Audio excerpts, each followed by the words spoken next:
The time is dawn. The place, somewhere in the vast Atlantic wastes. The waters part as a squat grey shape appears. Its bulk a swelling silhouette in the growing light of breaking day.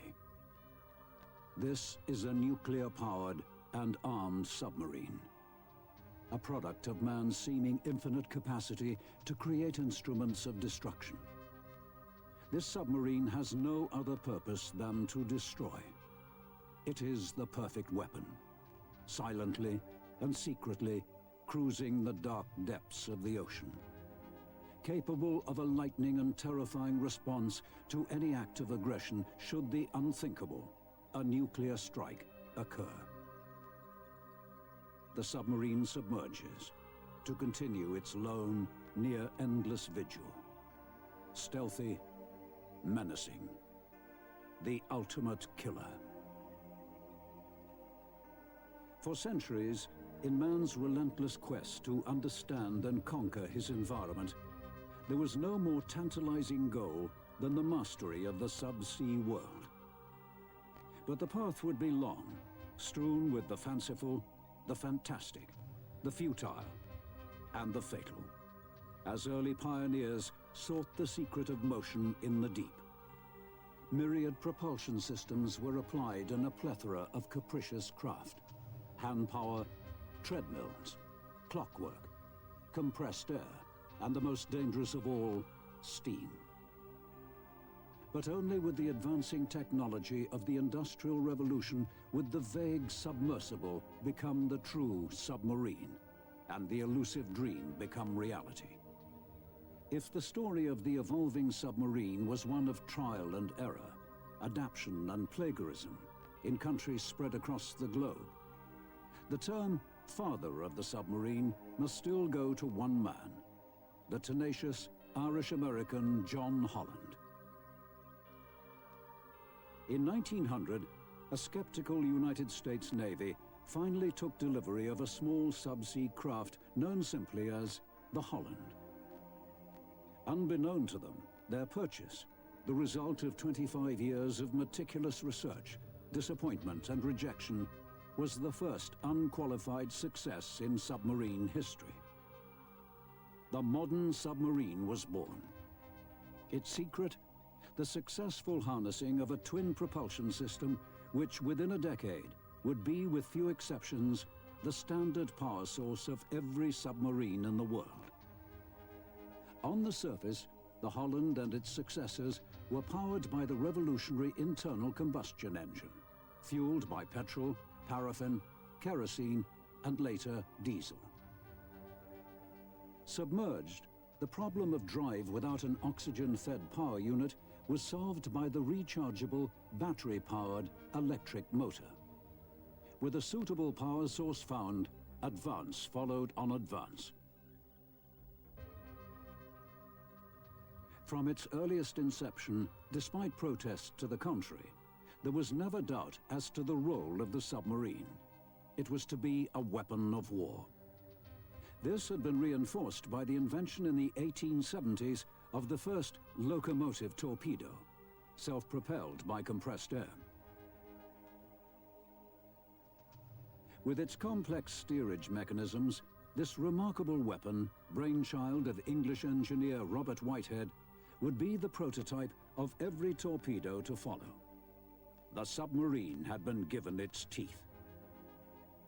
Yet in the years that followed, the importance of the submarine as a facet of naval warfare gained scant recognition in world naval circles, still imbued with the glories of grand fleets. By some, the submarine as a weapon was regarded as repugnant, unfair, underhand, and by one British admiral as damned un-English.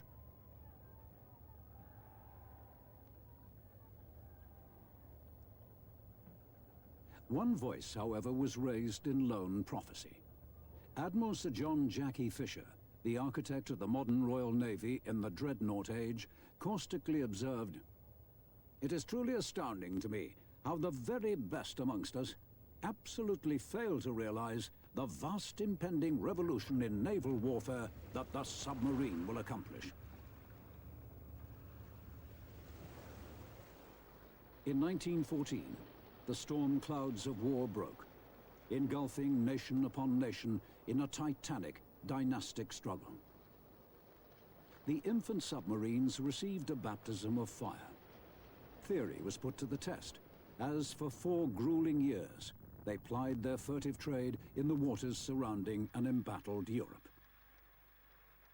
The German submarine war plan was simple: all-out attack on the vast Allied merchant fleets to starve Britain of the means to wage war.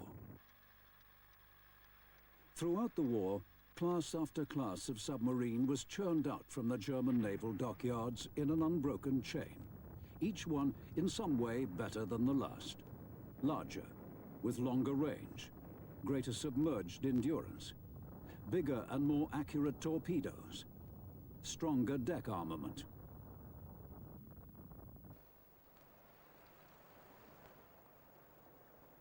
The Germans had another vital asset: a great tradition in optics. All submarines had some kind of periscope, but the German submarine's optical equipment was superlative. The eyes without which submerged attack was pointless. One of the new submarines, the U-151, the Great Deutschland of 1916, would twice run the blockade to the then neutral United States, and in so doing mark another advance in the evolution of Germany's classic lone sea raider. The world was being introduced to a formidable new weapon in sea warfare, called simply the U-boat. With no great German mercantile fleet to tackle, the Allied strategy was essentially different, based on integrated support of ground forces and the harassing of the German high seas fleet.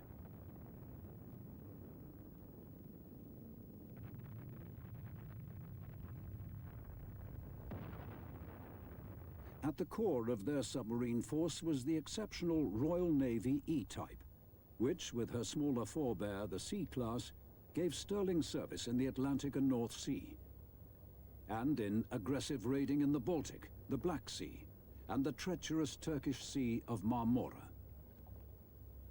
Without the submarine assault on the Turkish supply lines on sea and shore, the tragedy that was Gallipoli would have been an even greater slaughter.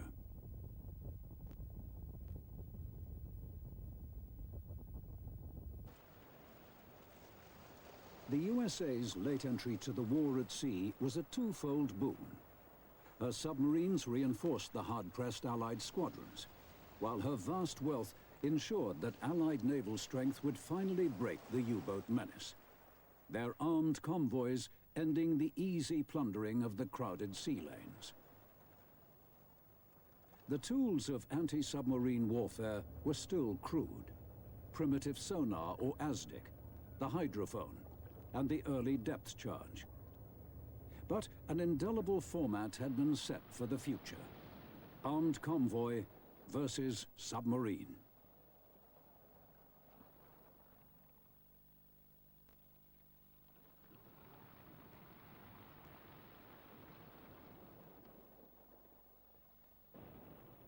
In every submarine force, technological advance was reflected in the sophistication of tactics and in daring, born of increasing expertise and faith in the submarines. But with the ending of hostilities in 1918, the cost would have to be counted. The German Navy alone lost 178 boats, with 51 officers and 4,500 ratings. Yet the toll on the submarine forces, when weighed against the appalling carnage of the bitter, wasteful land war, put beyond doubt the immense strategic value of the submarine. Ton for ton, the most destructive weapon of the war.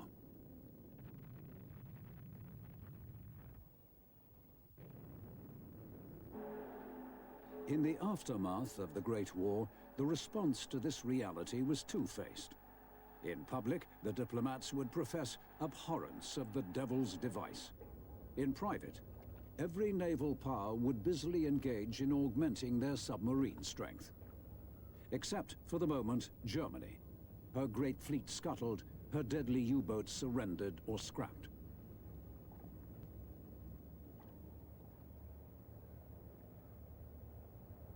The forced surrender of the German submarine force allowed the victors close comparison of their own vessels with the sea raiders who had wreaked such havoc.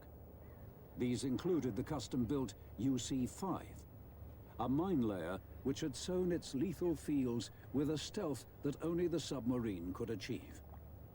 But this was only one role of the submarine which would be assessed in the post-mortem of war. The interwar years for submarine development were ones of consolidation, steady progress, but with no dramatic breakthrough. Though the path was paved with eccentricity, the submarine as battle cruiser, as aircraft carrier, and as fleet consort with the final experiments in steam.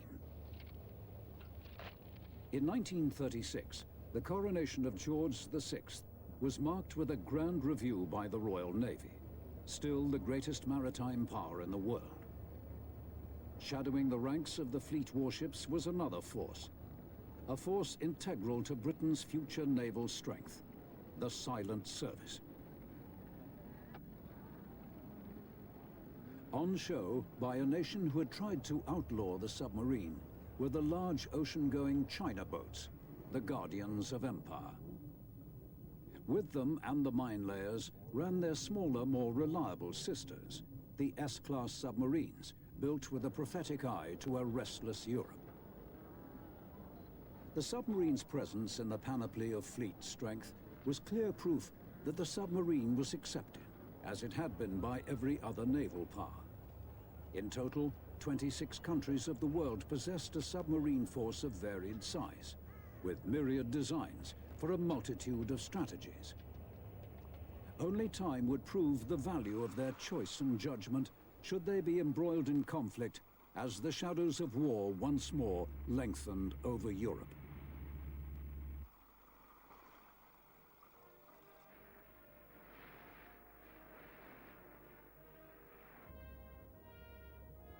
Germany had rearmed. This time, it was not the imperial eagle which flew above the fatherland, but the Nazi swastika, as Adolf Hitler led the German people steadily towards his war of vengeance and conquest. In Hitler's grand design, a resurrected U-boat force was to be accorded a place not given by any other country to their submarine arm. The reasons were not obscure. A new generation of German submarines rolled from the slipways in recognition that the old enemy, Britain, must be faced, that the British Navy was too strong to be confronted, and therefore that Britain must be starved into submission. The weapon for the task, as in the last war, was to be the submarine.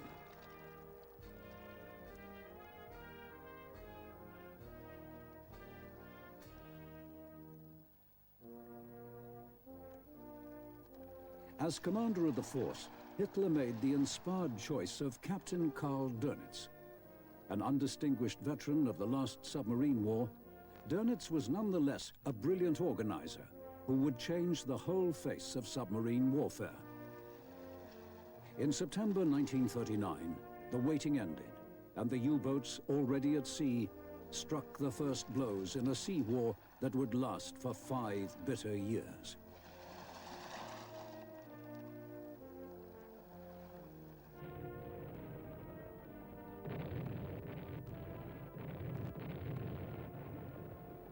But the war had come too soon. The young force was in no way ready for its crucial task. A resigned naval chief, Grand Admiral Erich Raeder, could only say to his commanders, "Gentlemen, we have no choice. Total engagement. Die with dignity." Yet, allowed to choose the time and place of conflict, the submarines launched a remarkable offensive with only 57 of the 300 boats Dönitz had begged for. But quality made up for quantity. The creative drive of the German designers and the pride and resentment of the ex-submariners who had almost won a war had ensured that the U-boat production line had never ceased, that the link with the tiny kerosene-driven U-1 of 30 years before remained unsevered.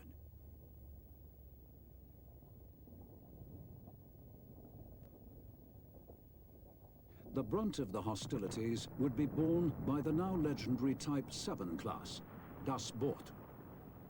A legend not forged by her modest technical pretensions, but by the actions of her crews.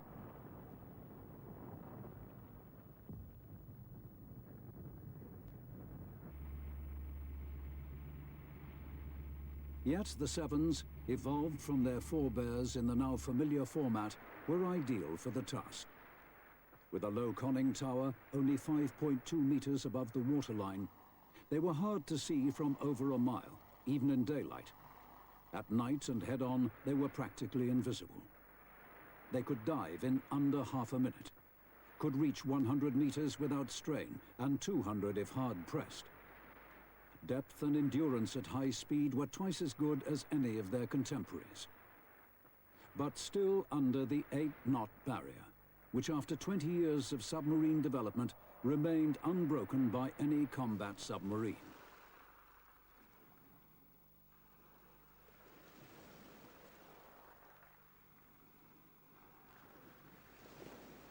In response to slow submerged speed, and as yet unmolested by attack from armed escorts, the U-boats took to surface attack of slow quarry.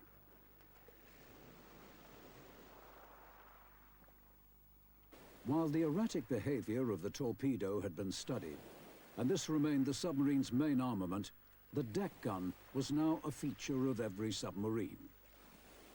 This recognized that the submarine was still a submersible, an underwater torpedo boat with limited submerged endurance before coming up for air and to charge the electrics.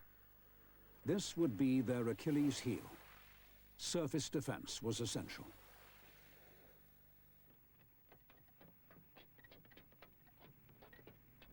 In the early days of the savage Battle of the Atlantic, the U-boat crews enjoyed their cynically dubbed happy times.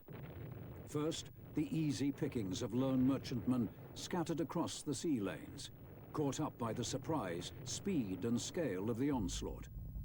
Then, among the ill-protected convoys. The Allies faced a fearsome logistic problem. How to run an armed convoy system when the escorts did not exist. All were spread through the far-flung sea stations of the Empire. Even given an escort, anti-submarine capability was still poor. The pattern would change, but for the moment, the U-boat crews enjoyed a rich harvest, returning to port to the adulation of a doting public with their pennons, as with other forces, proclaiming the kills, including the audacious coup by ace Gunther Prien of U-47, who had sunk the battleship Royal Oak in the Royal Naval haven of Scapa Flow.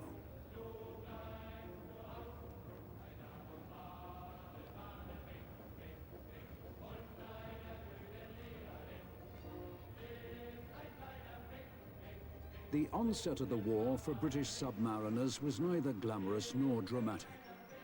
The Royal Navy had the equal of the Germans in numbers. But of these 57, few were in home waters as the assault continued. And the U-boats even laid mines insolently and undetected in the Thames estuary itself.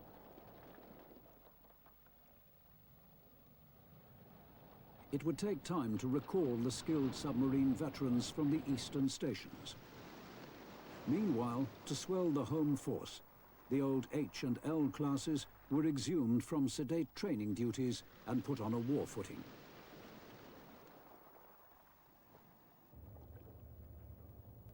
Yet their presence in the force was not odd.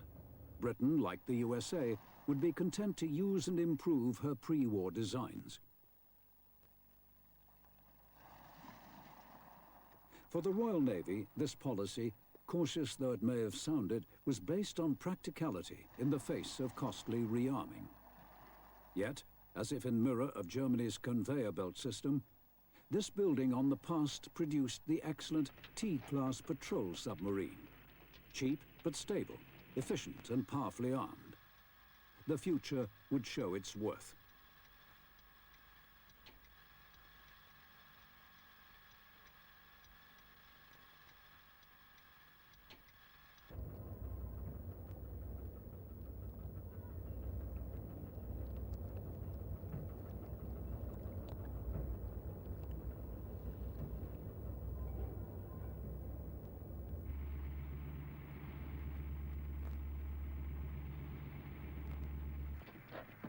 From the outset, British and German tactics were diametrically opposed.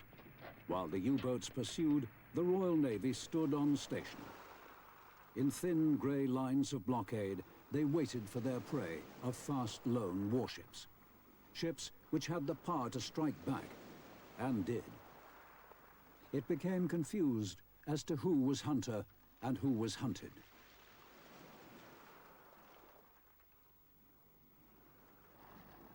But the German invasion of Norway gave the Royal Navy's submarine arm the targets in number they craved, as they took the war to the enemy.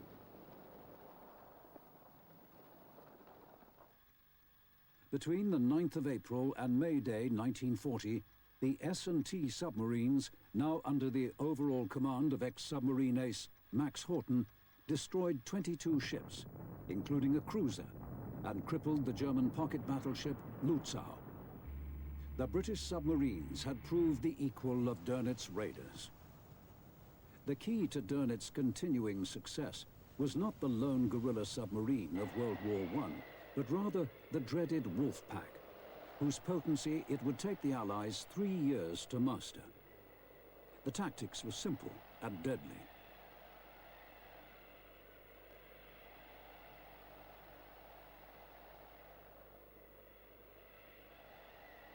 The key to the whole process was operations control in occupied France, where the U-boat command staff orchestrated the Wolf Pack attacks, as if they too shared the crowded sea-swept bridges of the boats as they coursed through the Atlantic gales.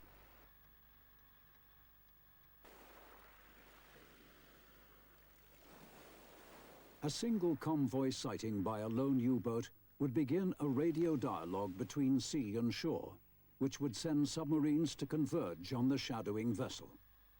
Then, when darkness fell, the pack would surface and strike at the unsuspecting quarry, deploying as the situation demanded, even brazenly within the convoy itself, where the escorts dare not bring their guns to bear.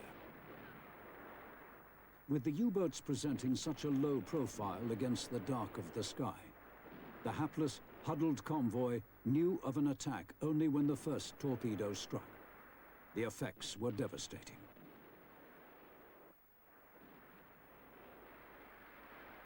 But the belligerence worked both ways. If the torpedo was the submarine's bite, it was also its betrayer, bringing the growing number of escorts homing to the scene with their electronic paraphernalia and their increasing skill in detection of what was and what was not a submarine in the depths of the ocean. The torpedoes loosed, there was no time to celebrate victory or dwell on failure, as in a single moment, the hunter became the hunted, and the real trial for a submarine began. The battle to survive, to outwit the enemy above, in a tense, deadly game of hide-and-seek. Even if the submarine dived, once the area had been pinpointed, efficient sonar could detect the submerged marauder. A pattern of depth charges laid in a spread could, if not achieve a kill, force the enemy onto the surface, to the waiting guns of the hunter, or into the deep, the silent nightmare world which tested every sinew of a submariner's stoic resolve. Being depth-charged was an experience which no submarine crew wished to repeat. The psychological strain was immense, as they waited for the shock waves of an exploding charge, not knowing if this was the killing blow. As the boat shook, the hull leaked, and equipment was strewn the length of the submarine.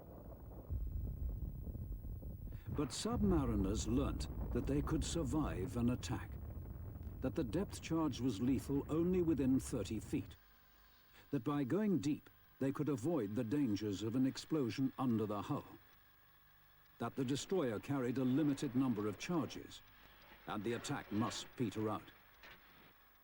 But there was one other great fear: chlorine gas, the deadly combination of water and leaked acid from batteries disturbed in the attack.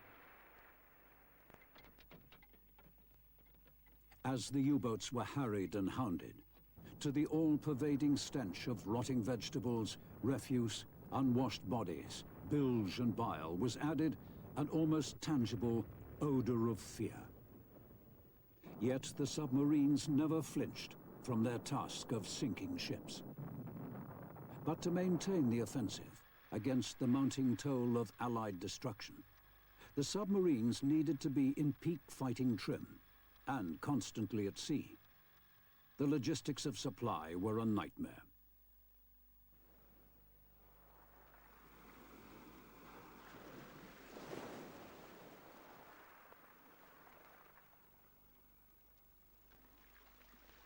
As the U-boat sweeps grew wider and the journey to safe haven on the shores of occupied France grew longer, the submarines depended more and more on the milch cows, converted 9 U-boats which could refuel, rearm, and even repair a submarine at sea.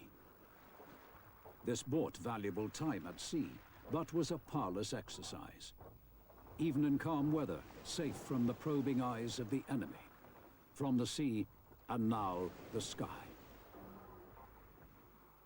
Submarines in every theater of the war faced a new menace, which would become the greatest killer of all: the anti-submarine aircraft. For submariners, there was no more feared enemy than the sky-borne predator, appearing from nowhere, fast and lethal.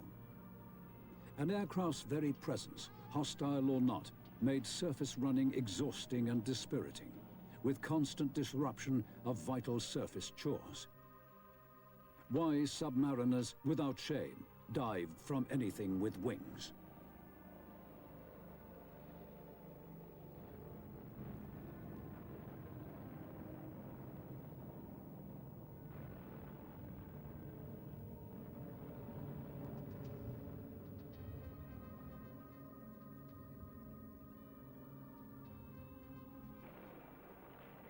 In December 1941, the ruthless assault on the United States naval fleet in Pearl Harbor presaged the opening of the other great arena of submarine warfare in World War II, the Pacific Ocean.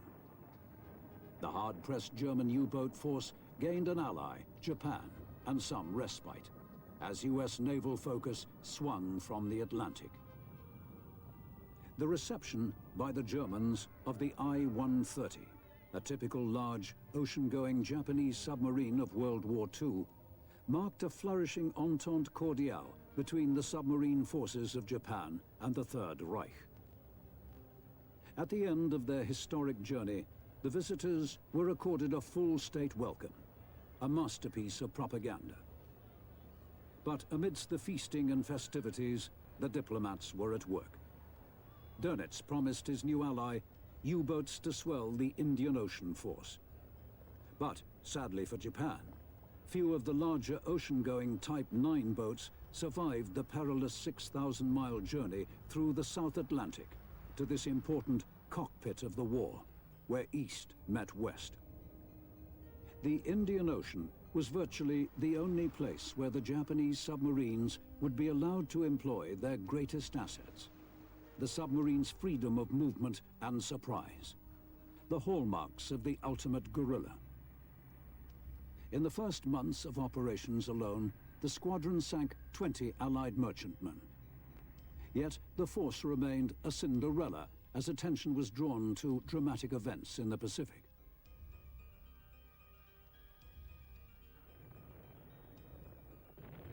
Throughout the early war, the efficient Japanese industrial machine poured out class after class of large attack submarines, the tools to police the ever-expanding Japanese maritime empire. But the inflexibility of Admiral Yamamoto and his naval high command cruelly dissipated the courageous efforts of skilled and dedicated submarine crews, imposing rigid adherence to orders and a stultifying strategy which tethered the submarines to the surface fleet.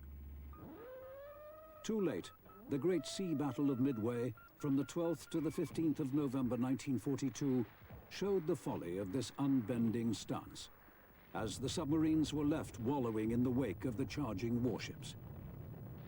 From this moment on, the Japanese submarine force slipped slowly towards ultimate defeat. In stark contrast, America, the sleeping giant, was fully aroused as her Navy Department finally grasped the true nature of the Pacific War. The Atlantic situation was reversed. Japan was the island nation dependent on the sea for supply. America was the aggressor, exploiting every resource to starve the enemy into submission. The whole Pacific was a war zone, and every craft upon it a potential target.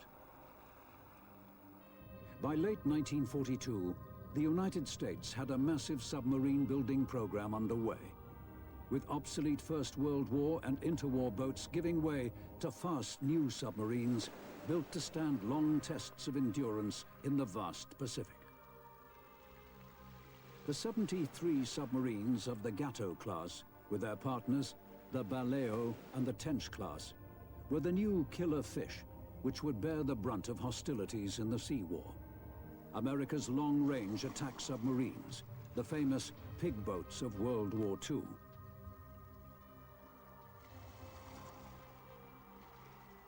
Built to cruise 10,000 miles without refueling, the 300-foot boats allied kill power to endurance.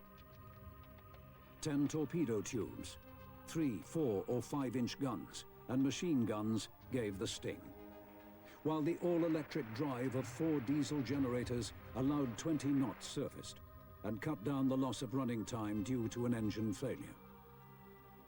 Diesel-electric propulsion did not drain the batteries like the more direct-drive boats, saving hours of recharging and allowing more time to drill the crews who would take the war to the enemy.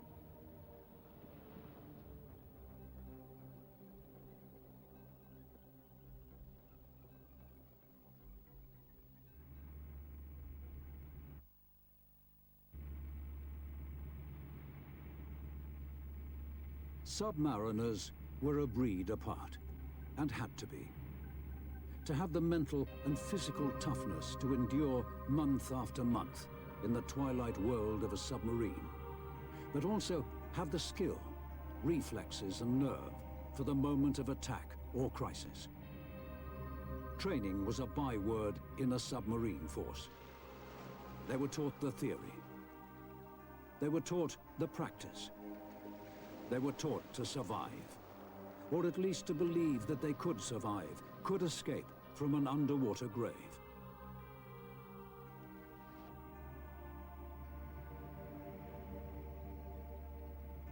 Only 50% of the all-volunteer US force survived a grueling weeding out as training grew more intense, with drill after drill, exercise upon exercise, and dive, dive, dive, to shed the precious seconds that could mean the difference between life and death. As one submarine commander put it, there is no margin of error in a submarine. You are either alive or dead.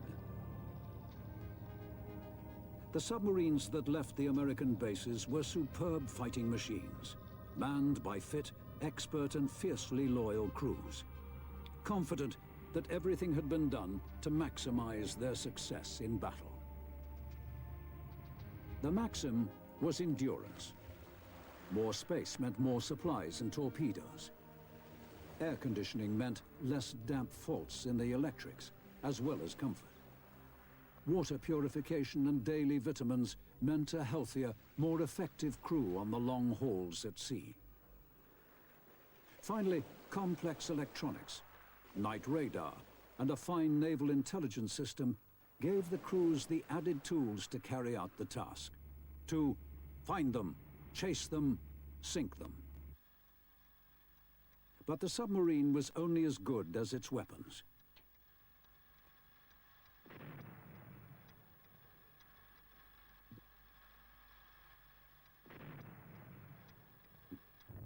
For an incredible 21 months, the US submarines put up with the chronic vagaries of the ill-tested Mark 14 torpedo.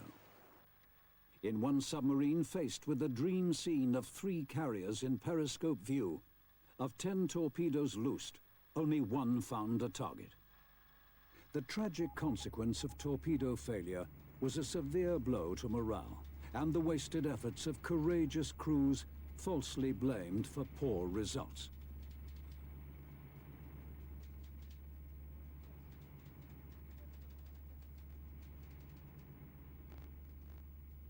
But within these limitations, and by adopting the salvo technique to raise the chances of a hit, the US submarine force pursued their task with vigor, developing and refining all the tactics hard learnt by the forces in the European Sea War.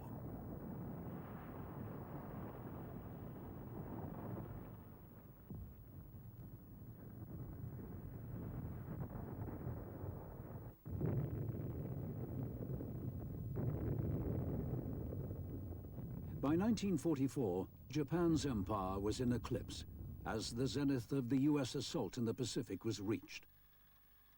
Japan's merchant fleet, and with it her economy, was being shattered. The submarines would claim 60% of the final toll. Nor was the Imperial Navy free from the rapacious killer fish. 1944 alone saw the sinking of 1 battleship, 7 aircraft carriers, 2 heavy cruisers, 7 light cruisers, 30 destroyers, and 7 submarines, with numerous other vessels sunk or damaged beyond repair. No target was too small for the hungry US submarines as the toll of destruction mounted. These losses could not be sustained. By April 1945, only 4 Japanese attack submarines were operational. Any others had long since been sunk or become mere mules, blockade runners for the harassed flagging Imperial Army. The ailing submarine fleet was forced into desperate last-ditch measures, employing the kamikaze-style kaitans. But even these one-man suicide torpedoes served only as a gruesome tribute to fanatical Japanese courage and sacrifice. With these last futile gestures, 4 years of tragic misuse of a skilled, committed and brave force were ended. Admiral Charles Lockwood's Asiatic Force, with the other submarine forces which served in the war, lost 52 of 336 submarines, but they arguably sunk the Japanese empire.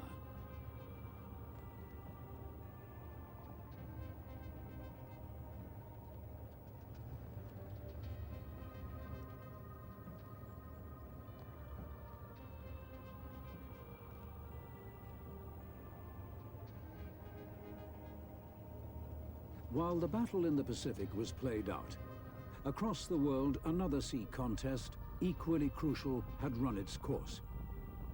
A battle of attrition to decide the outcome of the North African campaign, a race of supply which the Allies had won. In the calm, clear waters of the Mediterranean Sea, Mussolini's maritime pretensions were dashed, his large modern navy, without commitment or good leadership, humbled. Only the Italian submarine force would endow the lackluster conduct of El Duce's Grand Fleet with some dignity. But in the Mediterranean, they too would meet their demise. Vivid exploits from the Atlantic to Japan, and early success in their homeland sea turned sour, as one by one the large ocean-going submarines were reduced to meager transports in the turning tide of war. But final Allied success was dearly bought, and no force paid more dearly than the submarines.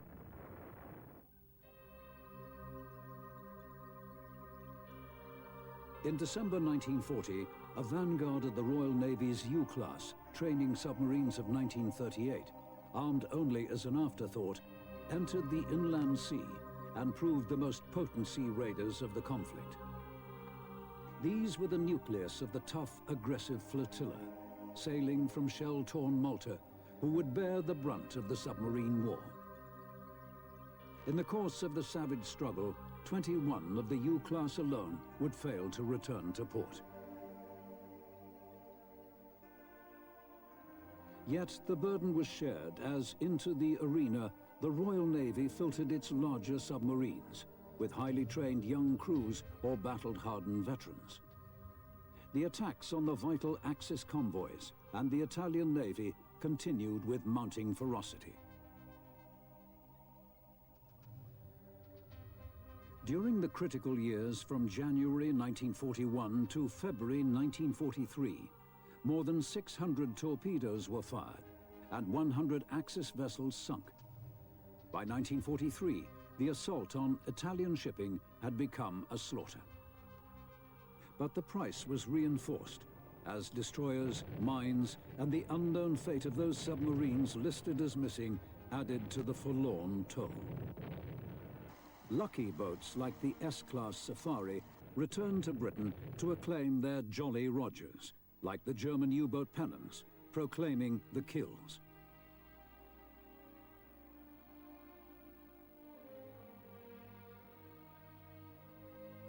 Some boats, like the Tally-Ho, would go on to triumph in the Pacific. But other submarines would never leave the Med. The T-class Thunderbolt was one. Having sunk during sea trials in June 1939 and been recovered, one of her commanders said of the Thunderbolt, "A submarine can only sink once." He was wrong. The distinguished career of this one submarine was an expression of the skill and resilience of the Allied force. Her fate, a symbol of the depredations of the vicious submarine war.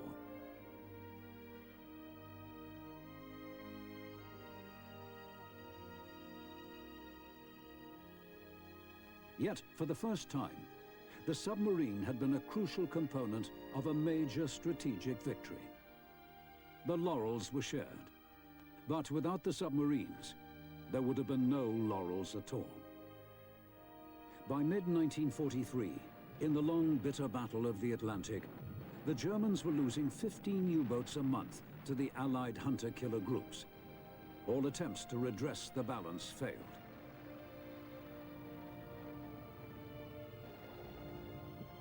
Even with the Schnorkel breathing device, AK, anti-sonar and radar decoys and coatings, and high-tech sensors of their own, the U-boats remained vulnerable. No longer was even darkness a friend, as the tables of the early war were turned and the Allies waited for the raiders to surface in the night.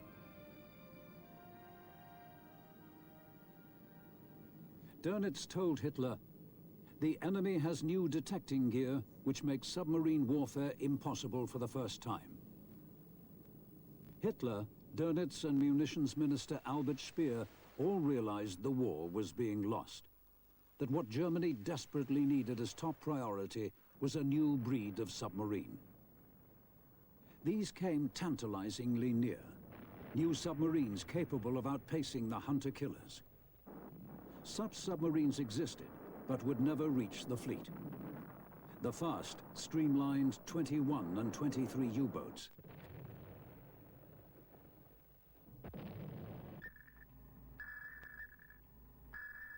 With virtually the same class of submarines that had confidently begun the war, the Kriegsmarine finally lost the technology race, beaten by time. On the last day of the Atlantic War, Admiral Dönitz, successor to Hitler, gave a poignant farewell to perhaps the most dedicated and most tragic force of World War II.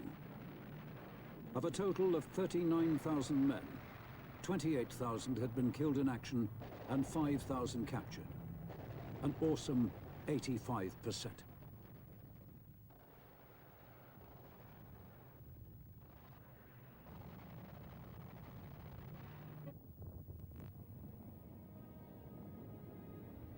But despite losses in every force, World War II gave the submarines an unchallengeable place in naval strategy.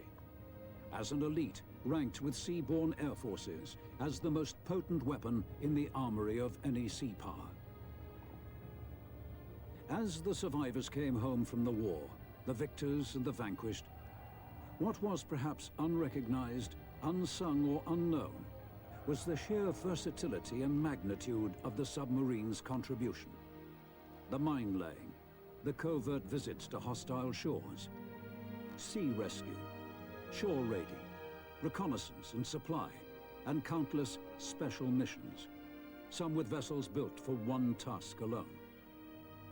Of these last, the midget submarines, the human torpedoes and the chariots were the most unlauded, eccentric, inventive, secretive, and dangerous.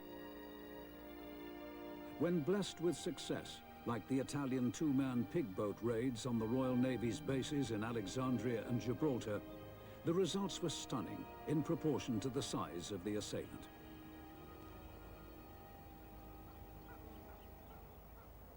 The Latin motto of the British X-6 midget, part of the force which broke the unsinkable Tirpitz, could stand for all these monstrous midgets. Pisces minimus maximorum ad patens, loosely translated, the smallest fish with the biggest appetite.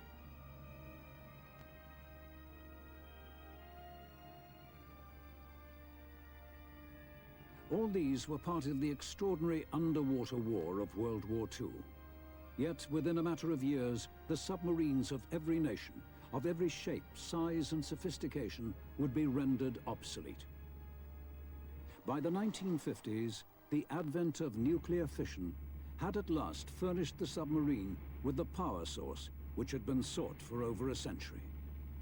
The now true submarine, with almost limitless range submerged, became the quintessence of stealth. Free to cruise the deep undetected, the new nuclear submarines took their undisputed place in the covert military fencing, which for 4 decades would be the indelible stamp of the tension that was the Cold War.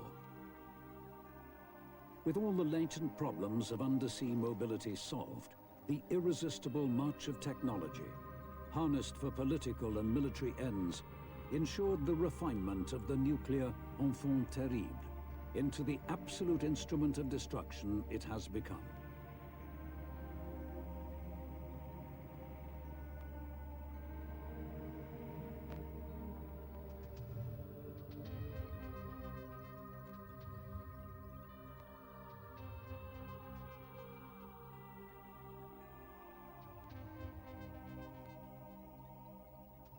As the delicate political maneuvering of the Cold War continued, the nuclear submarines of both superpowers were constantly at sea, patrolling in the depths of the oceans and under the polar ice cap. Their very presence posed a serious problem in each armed camp: how to combat the threat, how to detect the undetectable.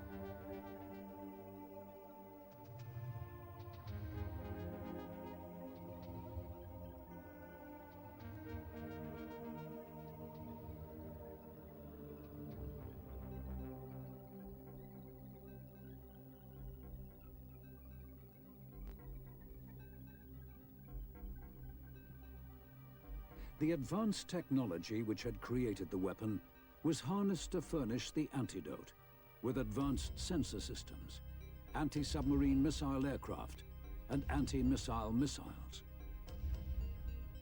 In the war games of the post-war decades, the Soviet Union and the US, with her NATO partners, tested the submarines with their powerful ballistic and cruise weapon systems against their own submarine killers. Though simulated, and in uncontested waters, these computerized games of cat and mouse were a disturbing echo of very real contests in the great submarine wars.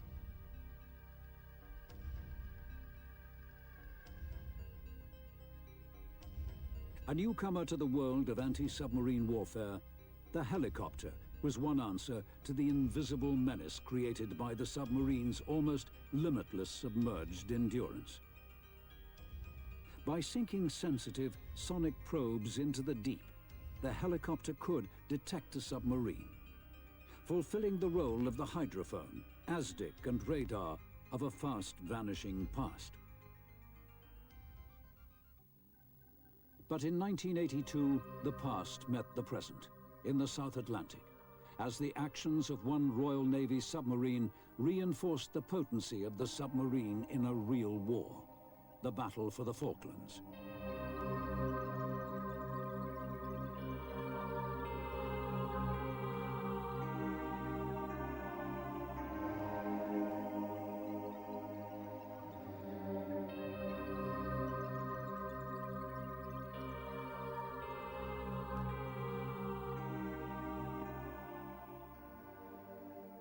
Given permission to attack, Her Majesty's nuclear-powered submarine Conqueror fired a pattern of elderly Mark 8 torpedoes at the old Argentinian cruiser General Belgrano. 2 struck. The Belgrano listed to port and sank, with a loss of 368 lives. From that moment on, the Argentine Navy kept their larger surface ships safe in port. This one act of war swung the balance at sea to the Royal Navy.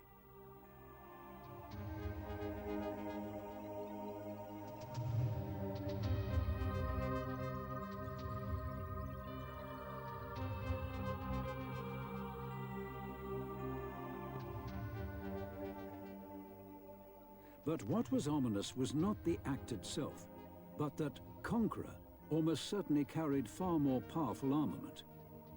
Yet even with this, her weapon system was not within a breath of the awesome armament of any one of the world's ballistic submarines prowling the seas that same day. At the present time, submarines exist, capable of destroying not cruisers, but continents. The Cold War is over, but this threat remains. Will it ever become a reality?